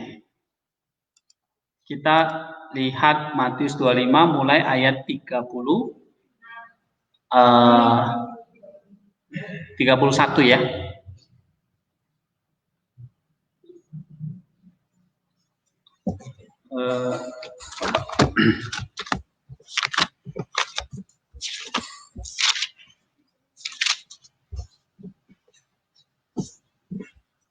Ya, 31. Ya. Coba bacakan. Apabila Anak Manusia datang dalam kemuliaannya dan semua lain bersama-sama dengan Dia, maka Ia akan bersemayam di atas tahta kemuliaannya. Lalu semua bangsa akan dikumpulkan di hadapannya, dan Ia akan memisahkan mereka sama daripada seorang, sama seperti gembala memisahkan domba dari kambing. Dan Ia akan menempatkan domba-domba di sebelah kanannya dan kambing-kambing di sebelah kirinya. Dan Raja itu akan berkata kepada mereka yang di sebelah kanannya, mari hai kamu yang diberkati oleh Bapakku, terimalah kerajaan yang telah disediakan bagimu sejak dunia dijadikan. Sebab ketika aku lapar, kamu memberi aku makan, ketika aku haus, kamu memberi aku minum, ketika aku seorang asing, kamu memberi aku tumpangan. Oke. Terus? Ketika aku telanjang, kamu memberi aku pakaian, ketika aku sakit, kamu merawat aku, ketika aku di dalam penjara, kamu mengunjungi aku. Ya. Terus? Maka orang-orang benar yang tak menjawab, dia katanya Tuhan, bagaimana kami melihat engkau lapar dan kami memberi engkau makan, atau haus dan kami memberi engkau minum. Oke. Lalu lanjut aja sampai 46. Bila mana kami melihat engkau sebagai seorang asing dan kami memberi tumpangan atau telanjang dan kami memberi engkau pakaian. Bila mana kami melihat engkau sakit atau dalam penjara dan kami mengunjungi engkau. Dan Raja itu akan menjawab mereka, akan berkata kepadamu, sesungguhnya segala sesuatu yang kamu lakukan untuk salah seorang dari saudaraku yang paling hina ini, kamu telah melakukannya untuk aku. Dan ia akan berkata juga kepada mereka yang di sebelah kirinya, menyala dari hadapan kepada kamu orang-orang yang tertutup, menyala ke dalam api yang paling telah disediakan untuk iblis dan malaikat-malaikatnya. Ketika aku lapar, kamu tidak memberi aku makan. Ketika aku haus, kamu tidak memberi aku minum. Ketika aku seorang asing, kamu tidak memberi aku tumpangan. Ketika aku telanjang, kamu tidak memberi aku pakaian. Ketika aku sakit dan dalam penjara, kamu tidak merawat. Oke. Ya. Nah, jelas bahwa apa yang dilakukan oleh bangsa domba dengan apa yang dilakukan oleh bangsa kambing itu bertolak belakang. Kalau kita bisa simpulkan, yang dilakukan oleh bangsa domba itu apa? Melakukan apa yang dia melakukan apa? Yang seperti Kristus lakukan. Ya kan? Kamu melihat aku lapar, kamu memberi aku makan. Waktu Yesus memberi makan nggak orang yang lapar dan haus? Jelas. Dia adalah apa? Roti dan anggur. Ya kan? Maka Yesus memberi makan nggak orang? Mengenyangkan nggak? Mengenyangkan. Maka kalau sebagai bangsa domba, dia juga harus apa? Memberi makan. Seperti yang Yesus lakukan. Haus, Yesus memberi makan, memberi minum. Oke, dia adalah air kehidupan. Ya kan? Terus ketika kamu melihat aku apa? Telanjang, kamu memberikan aku pakaian. Yesus melakukan itu enggak? Iya, dia memberikan kita pakaian yang baru. Ya kan? Pakaian yang baru, yaitu manusia baru. Nah, kita memberikan pakaian itu enggak? Ya, oke? Lalu orang asing memberi tumpangan enggak? Yesus melakukan itu enggak? Dia memberi tumpangan enggak kepada orang-orang yang terlantar? Hah? Ada enggak? Dia memberi tumpangan enggak? Menampung enggak orang-orang yang terlantar, yang miskin? Iya kan? Sebab apa? Apa dia katakan? Aku adalah, ayo ini typological ya Pak? Hah? Dalam Yohanes itu? Bukan itu, bukan ke situ. Iya itu tadi mengenyangkan, ya kan? Dia akan menampung siapa ini? Orang-orang yang haus mencari dia, orang-orang yang lapar, orang-orang yang miskin. Dikatakan dalam Yohanes 14 kan, di rumah Bapakku banyak tempat tinggal. Jelas di situ apa? Semua nanti akan tinggal bersama dengan Kristus. Ya, dalam kerajaannya, dalam rumahnya, rumah Bapa di surga itu. Lalu dia di situ satu lagi memberikan pakaian, ya kan? Memberi minum, memberi makan, semua. Menyembuhkan orang yang sakit, tentu, ya kan? Kristus melakukan itu semua. Nah, berarti di sini kaitannya tadi dengan Kidung Agung, ya. Kalau kita baca menurut Gregory of Nyssa tadi, ya, bangsa perempuan ini, ya, harus tahu bahwa ada good shepherd di sini. Kita kembali ke apa tadi? Teks tadi. Oke. Ya, ada gembala yang nanti, ya, yang apa namanya, yang harus kamu gembalakan, tapi jangan sampai menjadi bangsa kambing. Nah, oleh sebab itu dikatakan di sini anak-anak kambing itu dekat dengan para gembala, karena apa? Memang di sebelah kiri.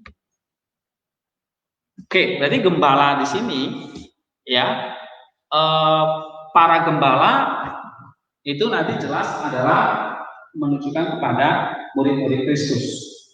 Gembala agungnya adalah Kristus. Tetapi kita di situ apa? Di situ gembalakan, pastor. Gembalakan siapa? Anak-anak kambing. Ya, gembalakan anak-anak kambing. Nah, berarti memang anak-anak kambing dengan anak-anak domba itu dekat. Nah, kita harus membawa mereka, gitu. Ya, terus dia katakan, kamu perempuan, ikutilah jejak-jejak dari kawanan domba. Apa yang dilakukan oleh kawanan domba? Menurut Matius 25. Tentu kawanan domba itu mengikuti siapa? Gembalanya. Domba pasti ikut gembalanya. Maka yang menjadi domba itu pasti ikut gembalanya. Gembalanya tadi ngapain? Memberi makan, memberi minum. Itu dilakukan oleh gembala agung kita nggak? Ya. Ya kan? Dia adalah apa? Roti surga. Dia adalah air kehidupan. Dia memberi makan dan memberi minum kan? Dia memberi tumpangan nggak? Jelas. Dia akan membawa kita dalam rumah yang kekal. Terus dia satu lagi memberikan pakaian baru nggak? Jelas. Dia adalah pakaian yang baru yang kita kenakan. Ya, nah sang perempuan ini ya ikuti apa yang dilakukan oleh gembala agung itu. Ikutilah para kawanan domba. Nah, nanti kawanan domba ini siapa? Kawanan domba ini adalah bangsa yang ikut gembalanya. Gembala apa yang dilakukan gembala tadi? Memberi makan dan sebagainya. Jadi kaitkan dengan Matius pasal 25 itu. Ya, ini level 2-nya. Ya. Paham nggak? Yang kalau kita mau jelaskan ini nanti, ikutilah jejak-jejak dari kawanan domba. Gimana kita menjelaskan?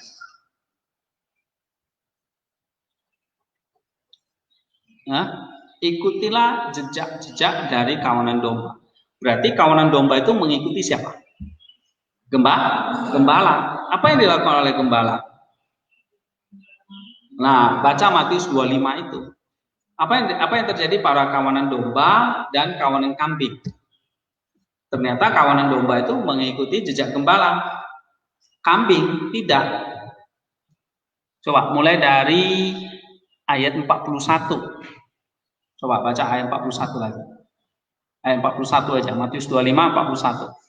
Dan dia berkata juga kepada mereka di sebelahnya, inilah mereka dapat menyelesaikan orang-orang tertutup, ialah ke dalam api yang berada di bawah dia menjadi iblis dan malaikat. Iya, dia berkata kepada orang yang di samping kirinya. Nah, ini menunjukkan bahwa domba dan kambing itu bertetanggaan. Ya, artinya apa? Itu among the women. Kita memang ada di tengah-tengah mereka. Tapi, hai kamu harus menyadari kamu udah paling cantik. Jangan kamu, kata Nisa, Gregory Nisa, jangan kamu terseret. Ya, okay. That one who does not know herself is excluded. Jadi kalau kamu tidak tahu ini, kamu bakal bisa jadi kawanan kambing. Ini.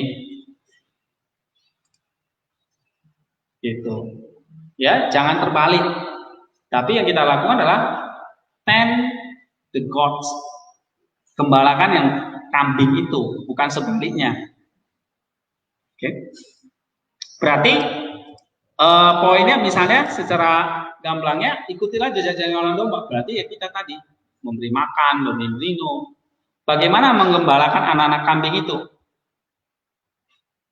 Bagaimana menggembalakan anak kambing itu? Ya tadi memberi makan, memberi minum, memberi pakaian, memberi tumpangan, mengunjungi di penjara. Gitu. Ya, itu Matius 25. Tetapi kan problemnya gini, apakah Matius 25 itu dibaca secara literal lagi? Ya enggak, itu alegorikal lagi. Berarti kamu mesti ngerti. Ya, misalnya kita baca nih ya. Ayat yang ke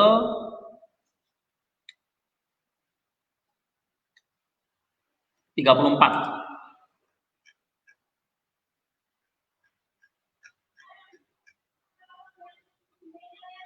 Dan raja itu akan berkata kepada mereka yang di sebelah kanannya, mari hai kamu yang diberkati oleh Bapakku, terimalah 33 berarti.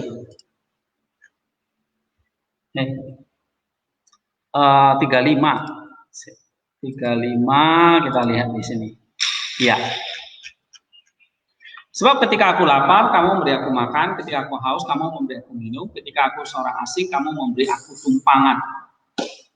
Itu yang harus dilakukan oleh kawanan domba. Ini. Jadi kalau dikatakan ikutilah jejak-jejak dari kawanan domba. Apa itu? Ini. Jawabannya adalah Matius 25 ayat 35. Paham nggak? Ya. Ikutilah jejak-jejak dari kawanan domba. Apa maksudnya? Kerjakan apa yang dilakukan oleh gembala. Apa yang dilakukan oleh gembala? Satu, pasti dia memberi makan dan minum dombanya, memberi pakaian, ya kan? artinya melindungi dari panas terik. Lalu apa? Memberi tumpangan, memberi kandang kepada domba itu. Lalu apa lagi? Merawatnya kalau domba itu sakit. Oke? Itu yang dilakukan oleh gembala. Berarti dombanya ikut kan melakukan seperti itu. Nah, ikutilah lakukan itu. Cuma problemnya kalau di dalam Matius 25 ini, apa artinya memberi makan, aku makan, haus, minum, asing, tumpangan.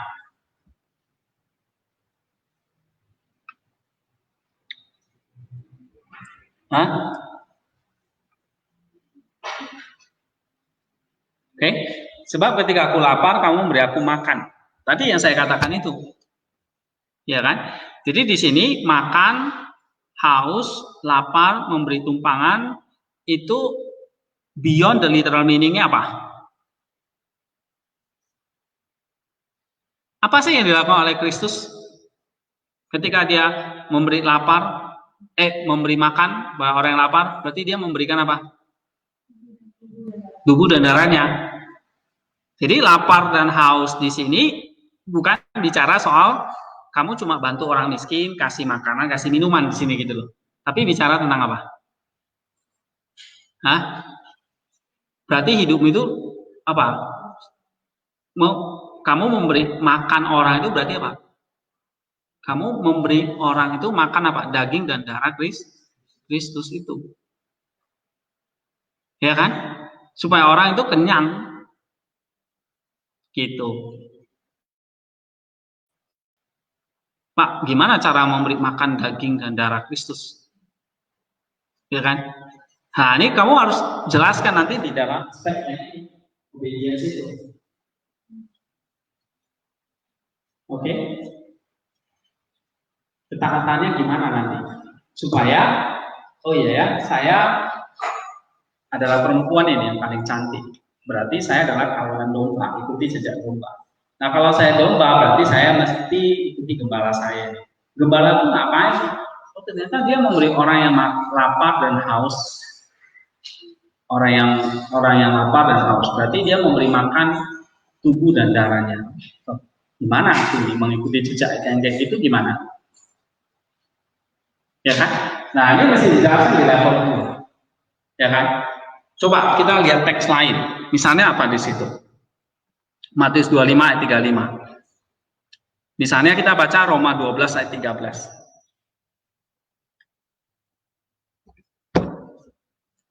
Roma 12 ayat 13. Ya.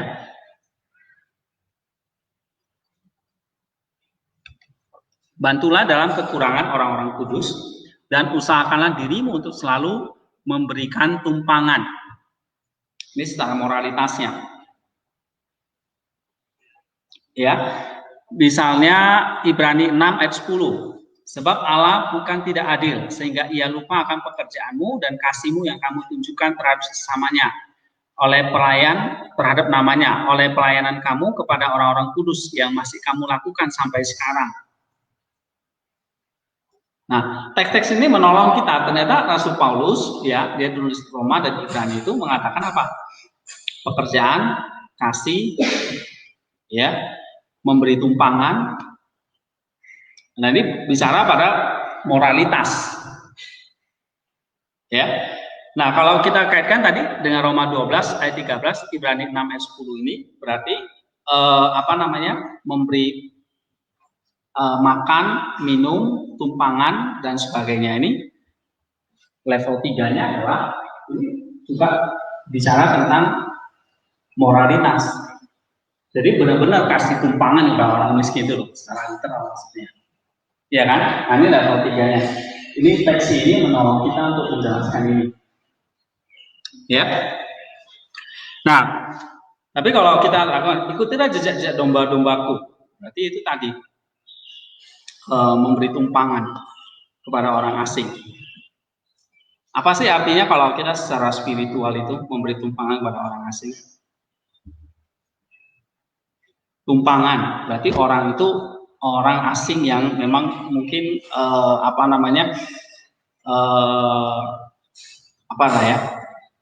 orang yang bepergian, lalu udah tengah malam nggak tahu mau kemana, tiba-tiba ketuk di depan rumahmu, dia minta numpang. Kamu kasih tumpang. Itu artinya apa secara spiritual?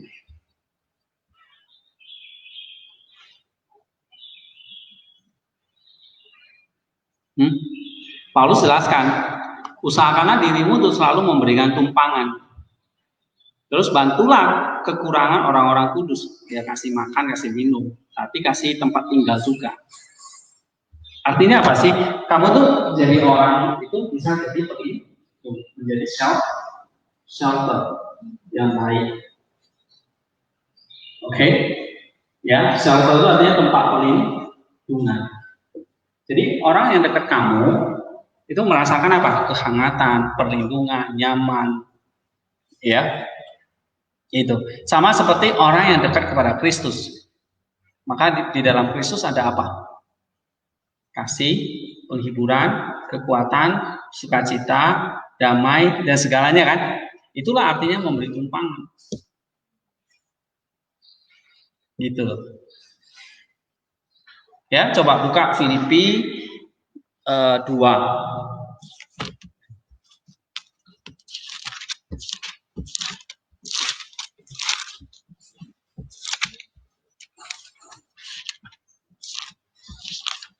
Filipi 2 ayat yang ke-1.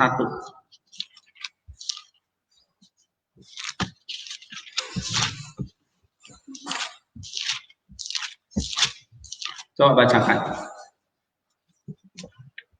Jadi karena dalam Kristus ada nasihat, ada penghubungan kasih, ada persekutuan roh, ada keselamatan. Nah, itulah artinya kamu memberi tumpangan orang yang sedang membutuhkan, orang yang miskin itu. Sehingga dia merasakan apa? Comfort of love. Dia merasakan apa? Consolations. Dia merasakan apa? Fellowship dan affection and mercy. Itu artinya memberi tumpangan. Ya. Oke. Terus mengunjungi orang di penjara. Di sana ayat 36.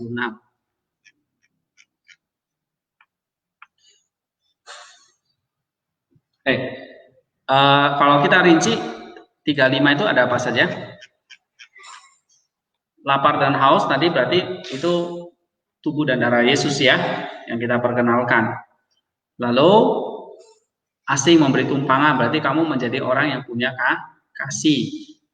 Sukacita Filipi 2 tadi ya, memberi penghiburan dan sebagainya, kenyamanan dan sebagainya. Terus ayat 36, ketika aku telanjang, kamu memberi aku pakaian. Apa maksudnya ini? Apakah ini hanya secara kita bisa secara literal saja? Ya, kita lihat orang telanjang, lalu kita kasih pakaian gitu?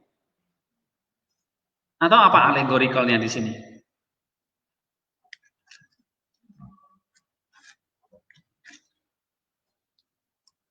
Nah, misalnya kalau kita baca Yakobus 1:27 ada secara literalnya juga. Ya kan? Mengunjungi yatim piatu, janda-janda. Oke? Benar nggak? Ya, Yakobus 1:27 itu. Terus yatim piatu. Kalau kita ke panti asuhan yatim piatu biasanya kita bawa apa sih? Hah? Pakaian kan? Kamu kan nggak cuma bawa Alkitab kan?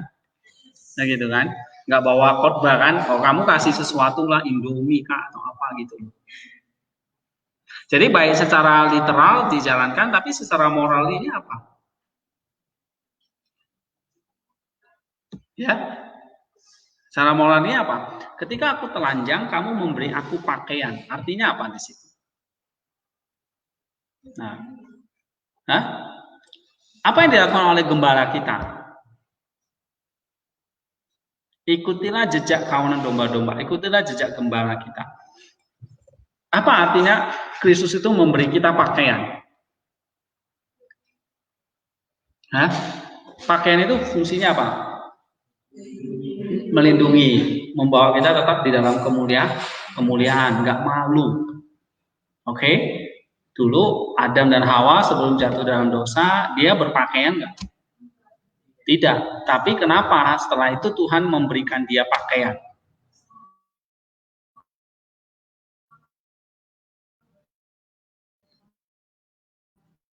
dosa.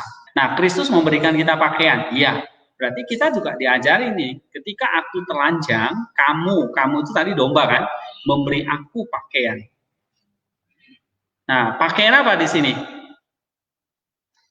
Jadi di sini bukan bicara soal pakaian untuk yatim piatu, orang-orang miskin. Tapi di sini bicara pakaian untuk menutupi atau memberikan kemuliaan. Ya, gitu. Seperti Adam diberi pakaian oleh Allah, menutupi kemaluannya, supaya apa namanya? Dia tidak merasa malu, menutupi dosanya lah, gitulah. Jadi Allah tuh kayak nggak melihat dosanya karena lihat pakaiannya. Nah, begitu juga kita misalnya di hadapan Allah itu kita dosa, tapi karena tercover oleh pakaian Allah tadi, akhirnya kita dibenarkan gitu. Ya. Nah, bagaimana kita memberi pakaian nih kepada orang-orang nih? Kayak gimana? Apa artinya kita memberi pakaian? Memberi pakaian. Nah, tentu pakaian di sini adalah apa? Memberikan apa? Kemuliaan, supaya orang itu nanti pada akhirnya apa? Memakai pakaian Kristus. Ya kan? Berarti kalau memberi pakaian itu berarti kita kasih orang pakaian ini. Pakaian apa? Pakaian Kristus. Supaya dosamu tertutup. Yang Allah lihat itu adalah pakaian Kristusnya. Nah, itu kira-kira contohnya ya. Ketika aku sakit, kamu melawat aku. Apa artinya ini? Secara spiritualnya. Ketika aku sakit, kamu melawat aku. Oke, kalau kita lihat yang dilakukan oleh gembala, Yesus itu apa? Dia menyembuhkan banyak orang sakit kan? Secara fisik. Tetapi secara roh, kapan dia menyembuhkannya? Iya, ketika dia mati dan bangkit mengalahkan dosa, iblis dan maut. Ya, bagaimana kita bisa menjadi kayak gembala, melawat orang yang sakit? Berarti kita apa? Kasih obat. Benar nggak? Kita kasih apa? Kita kayak dokter nih. Nah, kalau kita kaitkan dengan Kidung Agung ini, ya, maka kita balik tadi. Kenapa kok kamu disebut paling cantik di antara para perempuan? Jadi di sini paling cantiknya cantik karena fisik atau cantik karena dia melakukan sesuatu yang beautiful untuk kambing ini. Hah? Iya.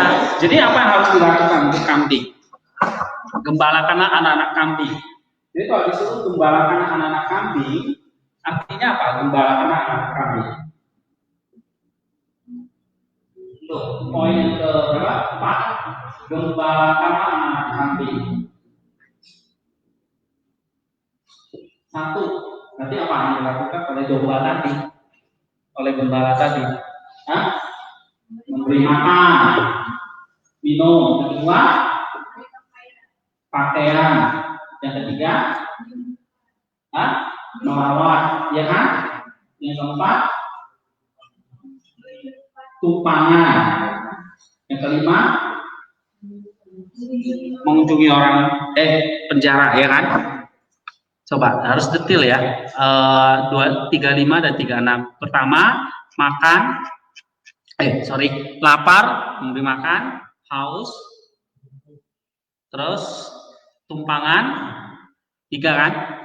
Yang keempat, berpakaian. Yang kelima, melawat. Yang keenam, mengunjungi. Nah, itu yang dilakukan.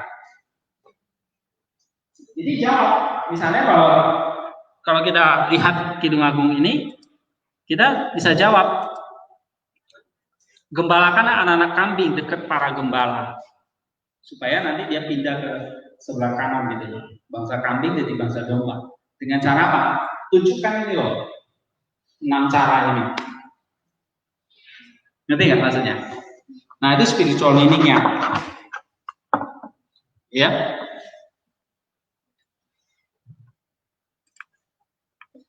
Jadi kalau melawat berarti kita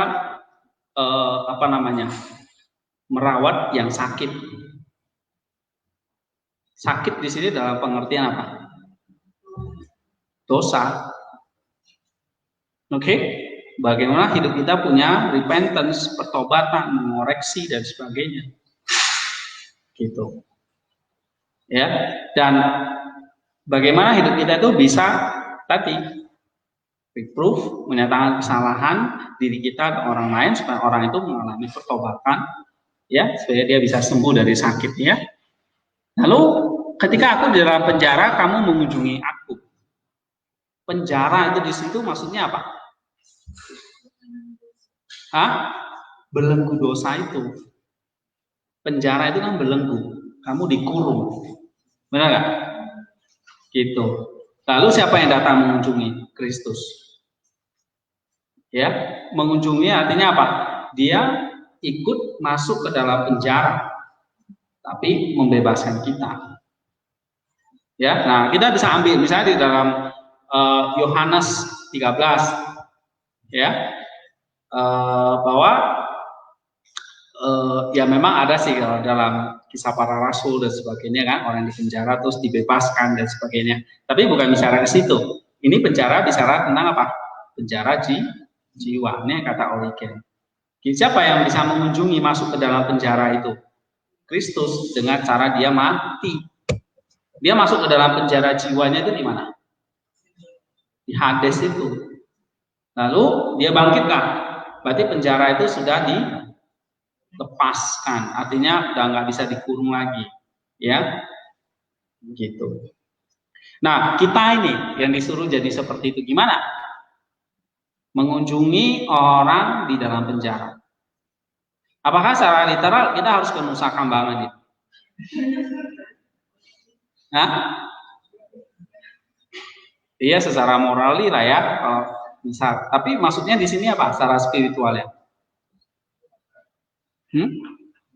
Mendoakan doang? Gimana? Ketika aku di dalam penjara, kamu mengunjungi aku. Maksudnya apa itu?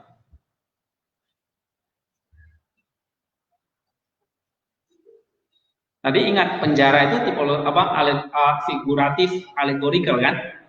Figuratif itu. Belenggu dosa. Gitu. Berarti apa? Kita tuh jadi apa? Orang yang oke. Jadi apa? Kayak apa itu? Mengunjungi penjara itu. Untuk apa dikunjungi? Hah? Melepaskan dia. Membimbing. Hah? Menginjil. Mengutuki, ya kan? Mati kau. Hah? Kok Yesus mengatakan ketika aku di dalam penjara kamu mengunjungi aku? Kapan sih Yesus di penjara? Kok kita mengunjungi dia? Maka nanti di ayat 37 aku itu sebetulnya Kristus kan? Itu sama dengan apa? Hah? Orang-orang benar itu menjawab, Tuhan kapan aku melihat engkau lapar, engkau haus, engkau apa? Nah, kamu melakukannya untuk yang kecil ini. Ayat 39 ya. Jadi itu pesan yang dia di sini 39 ya. Belum 40 berarti. Nih. Sesungguhnya segala kamu lakukan untuk salah satu dari seorang saudaraku yang paling hina itu. Itulah kamu melakukannya untuk aku. Berarti aku ini difiguratifkan sebagai apa? Saudaraku yang paling hina. Nah itu alegorikal lagi. Jadi aku yang paling hina itu maksudnya siapa? Aku itu siapa? Kristus. Jadi Kristus itu dialegorikan dengan siapa? Saudaraku yang paling hina. Berarti kita melakukannya harus untuk orang saudara-saudara. Ya inilah bangsa kambing itu yang paling hina. Kalau menurut Kidung Agung ya. Gitu. Ya bukan Kidung Agung, Matius kan sudah ngomong kambing dan domba. Gitu. Salomo sudah ngomong kambing dan domba. Oke, jadi saudara yang paling hina ini itu siapa? Kambing yang memang kita mesti tarik mereka jadi bangsa domba di sebelah kanan. Nah, kalau kita nggak pernah mengunjungi mereka, mengunjungi dosa-dosa mereka, gimana kita bisa narik mereka kan? Oke, jadi memang kita nggak bisa eksklusif gitu. Harus apa? Datang, lihat, sapa, kunjungi namanya. Ya, nah ini bisa juga kalian gali di social gospel kan sebetulnya kan. Jadi ada ayat ini yang memang akhirnya jadi ada bahas tentang teologi pembebasan dan sebagainya. Itu lihat itu Yesus itu sosial banget. Dia mengunjungi orang sakit, orang miskin, orang di penjara gitu. Ya, tetapi sekali lagi ini bukan lagi aksi sosial aja loh. Tapi kita kaitkan nanti ke level 4 ini Pak. Semuanya kembali mau menjadi bangsa domba serupa dengan Kristus itu. Jadi ini bukan sekarang perbuatan baik, orang baik, level 3, tapi level 4-nya apa? Menjadi serupa dengan Kristus. Spiritualnya itu harus ada. Ya. Oke. Jadi mengunjungi orang di penjara itu artinya apa? Ya kita harus kenal lah. Orang saudaraku yang paling hina itu siapa? Rumahnya di mana? Siapa dirinya? Kehidupannya bagaimana? Kunjungi di situ. Jadi kunjungi maksudnya apa? Kenal, tahu kondisinya dan sebagainya. Kamu masuk ke situ. Ya. Nah, ada satu pertanyaan ya. Saya pernah juga, kita kan semua punya teman, ya kan? Atau baik kenal sama langsung tidak lah. Kayak di Facebook kan kita nggak kenal tapi berteman gitu ya. Kadang-kadang ikut komen. Kita list saja berapa yang Kristen, berapa yang non Kristen teman kita. Atau kamu list berapa teman yang non Kristen yang kamu di HP-mu. Kalau jujur nih, 90% orang Kristen semua kan gitu. Iya kan? Paling cuma 10 orang ini. Itu pun nggak pernah kita sapa gitu. Gimana kita mau kunjungi gitu? Ya kan? Saya punya grup dulu SMA. SMA saya tuh banyak 90% lah dari 100 orang katakan di kelas ya. Semuanya katakanlah banyak mereka Muslim. Gitu. Nah, terus buat grup lah. Gitu. Oh, ya pokoknya grup itu ya semuanya kalau dilihat dibaca ya tulisan-tulisan itulah. Ya Al-Qur'an lah, Assalamualaikum dan sebagainya gitu. Sampai saya sampai itu risih gitu ya. Saya live aja lah. Ngapain gitu. Ya kan? Nah, saya pikir ya salah juga. Ya, bagaimana kita mau mengunjungi bangsa kambing itu kalau kita nggak pernah, misalnya kayak gini aja kita udah live gitu ya kan, kita nggak mau bertegur sapa dan sebagainya. Karena saya pernah sakit hati gitu, saya ngomong apa gitu ya, itu terus kayak rasis gitu, wah kamu gini-gini, rasis lah pokoknya ya, suku dan agama gitu. Akhirnya saya merasa nggak nyaman, saya keluar gitu. Padahal itu kesempatan buat saya untuk mengunjungi mereka kan, untuk apalah ya, kenal dan bagaimana mengenal dan pada akhirnya bisa memberitakan Yesus sebetulnya kan gitu. Nah itu maksudnya ya. Oke, sampai di sini kita pelajaran untuk Kidung Agung 1 sampai 8 ayat 1 ayat Kidung Agung 1 ayat 8 ya. Ya moralnya apa ya? Nanti kalian pikirkan deh secara moralnya ya. Dan pada akhirnya lapisan yang keempat itu apa? Kita di sini kalau kita tuliskan apa? Pada akhirnya apa? Kita adalah perempuan, artinya umat Allah, gereja Allah, yang pada akhirnya apa? Meneladani Kristus sampai akhir. Ya kan? Sampai kita apa? Matius 25 tadi. Benar-benar ada di sebelah kanan Allah. Gitu. Ya. Nah, nanti kalian bisa baca ini. Jadi yang tadi yang saya jelaskan, ini ada di Gregory Nisa. Oke. Ya, karena saya udah baca, jadi saya tahu gitu ya. Nah, ini to be God, saved in the day of righteous judgment, ini semua di sini. Oke, ini keren banget Gregory of Nyssa. Ya, Origen rada susah bahasa apanya, tapi bisa juga dipakai. Tapi Gregory of Nyssa lebih gampang.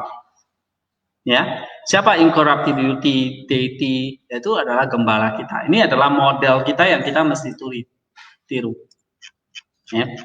Nah, kalian bisa baca ini nanti sampai dari halaman ini yang saya garis 73 sampai 77. Ya. Nah, di situ dia menjelaskan tentang kambing dan domba di situ. Menarik apa yang dia tafsir. Jadi hari ini kita belajar satu ayat, ya.